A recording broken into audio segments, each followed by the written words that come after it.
Ada yang tanya, berapa simpanan persaraan yang cukup? Tahukah anda 6.3 juta ahli KWSP bawah umur 55 tahun hanya ada kurang daripada RM10,000 dalam simpanan persaraan. RM10,000 untuk bertahan selama 20 tahun selepas bersara? Ini bermakna hanya RM42 sebulan. Realitinya, anda mungkin perlu bekerja sampai akhir hayat kerana tiada persiapan kewangan yang mencukupi. Jadi, berapa dana persaraan yang sebenarnya anda perlukan? Katakan anda nak berbelanja RM2,000 sebulan selepas bersara. Dengan anggapan rumah dan kereta sudah pun habis bayar dan tiada hutang bank. 20 tahun bersara bersamaan 240 bulan. RM2,000 darab 240 bulan bersamaan RM480,000.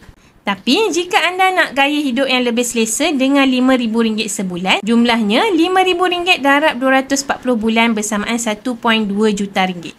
Sekarang cuba semak penyata KWSP anda cukup atau tidak untuk bersara nanti. Kenapa simpanan dalam bentuk emas? Jika simpanan KWSP ataupun tunai anda tak mencukupi, anda perlu mula menabung dari sekarang. Tapi masalahnya, duit tunai mudah bocor.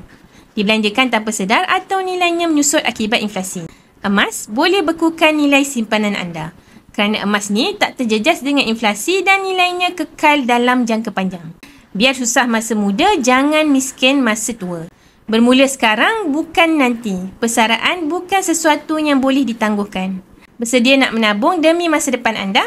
Rujuk video yang saya pin di profil 5 langkah mudah daftar akaun Public Gold atau DM saya terus untuk saya bantu anda sebaiknya. Ingat Public Gold mudah, murah dan patuh syariah. Jemput follow.